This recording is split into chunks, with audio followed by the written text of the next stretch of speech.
Chemical kinetics, ये जो है हमारा 12th का नेक्स्ट टॉपिक है। केमिकल इक्विलिब्रियम और आयनिक इक्विलिब्रियम के आगे हम लोग इसी को कंटिन्यू करेंगे कि कुछ बातें इसकी केमिकल इक्विलिब्रियम और आयनिक से कोरिलेट करेंगे। तो सबसे पहले बात ये करते हैं कि व्हाट इज़ काइनेटिक्स। काइनेटिक्स का मीनिंग क्या है। किसी भी केमिकल रिएक्शन के रेट को आइडेंटिफाई करने के लिए हम उसकी मैकेनिज्म को समझते हैं और मैकेनिज्म के स्लो स्टेप यानी कि रेट किस पर डिपेंड कर रही है, किस रिएक्टेंट पर रेट डिपेंड कर रही है, उस स्लो स्टेप को समझने की कोशिश करते हैं। This is called kinetics of a reaction. कि अगर कोई रिएक्शन है A plus B give C,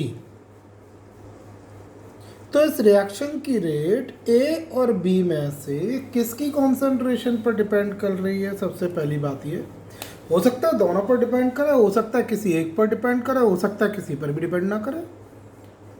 rate किस पर डिपेंड करेगी ये उस रिएक्शन के मैकेनिज्म से पता चलेगा, है ना।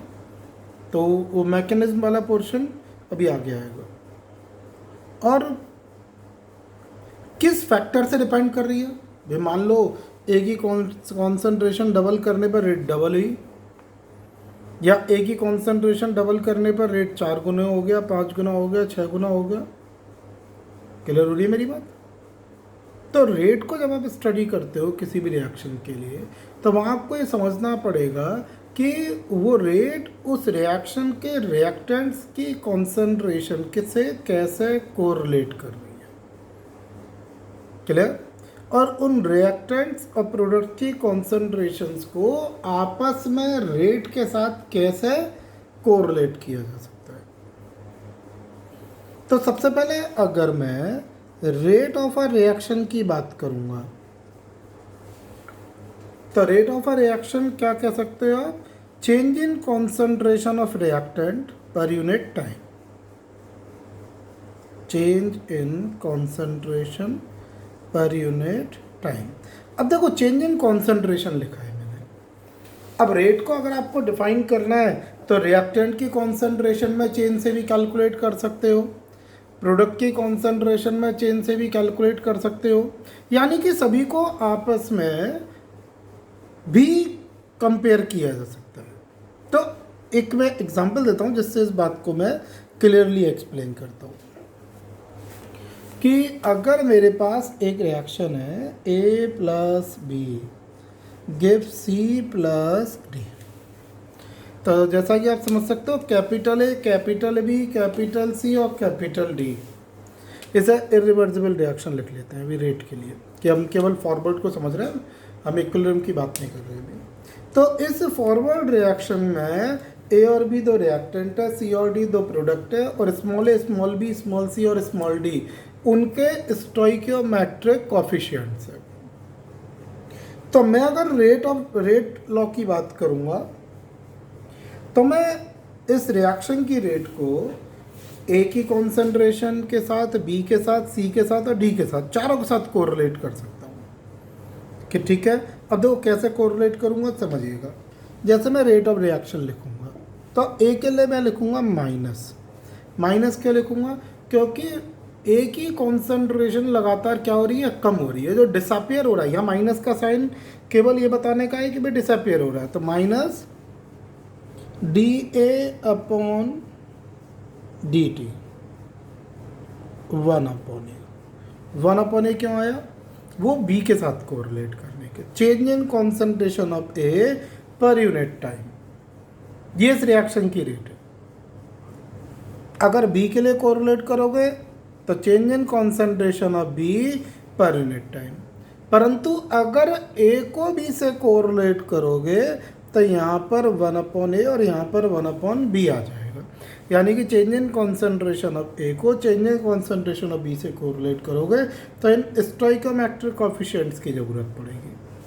अच्छा, अब C और D की बात करूँ मैं, तो आप देख सकते हो कि भाई C और D फॉर्म हो रहा है तो इनकी कॉन्सेंट्रेशन को आप चेंज को प्लस में लिखोगे। डिफरेंशिएट करते हुए निकाल लूँ। डिफरेंशिएट क्यों करते हैं आप लोग सब जानते हो कि भाई यहाँ पर ए बी सी डी की कॉन्सेंट्रेशन चेंज टाइम के साथ अगर कैलकुलेट किया जाएगा तो एग्जैक्टली कैलकुलेट करने के लिए हम उसको डिफरेंशिएट करना पड़ेगा। वो देखना पड़ेगा कि किस ऑर्डर की रिएक्शन को ये फॉलो कर रहा है। ऑर्डर अभी आगे बताता हूँ। तो देखो आप यहाँ ए की रेट को बी के साथ, सी के साथ और डी के साथ, चारों के साथ कोरिलेट कर सकते हो। समझ में आ रही है आपको मेरी बात? तो यहाँ पर इन चारों की concentration A B C D के साथ हमने कंपैरिजन किया रेट ऑफ द रिएक्शन को। तो इतनी बात मुझे लगता है सबको समझ में आ गई होगी। अब एक न्यूमेरिकल प्रॉब्लम हम लोग इस पर देखते हैं। जैसे मेरे पास एक इक्वेशन है N2 + 3H2 गिव्स 2NH3। अगर उसने मुझसे बोला rate of disappearance of hydrogen is 2 × 10⁻³ mole per liter per second. So what is the rate of disappearance of nitrogen and rate of formation of ammonia? तो nitrogen का disappearance और ammonia के formation की rate हमको पता करनी है। तो आप क्या कहोगे? सबसे पहले इक्वेशन अगर मैं बनाऊं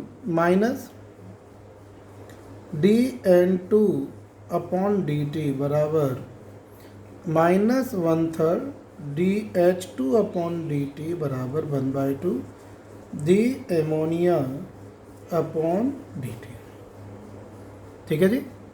rate of disappearance of nitrogen निकालना है और हाइड्रोजन दे रखा है, तो ये तो निकालना है मुझे। इसे मान लो x।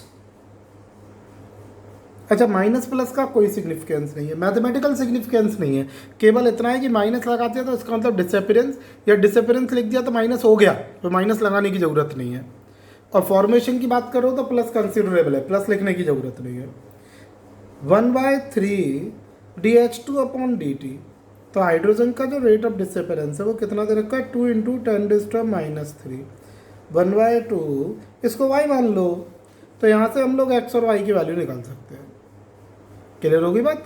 x बराबर अपना कितना आ गया? 2/3 10⁻³ मोल पर लीटर पर सेकेंड। और भैया y बराबर कितना आ गया बेटा कि 4/3 10⁻³ मोल पर लीटर पर सेकेंड। क्या आपको मेरी बात समझ में आ रही है?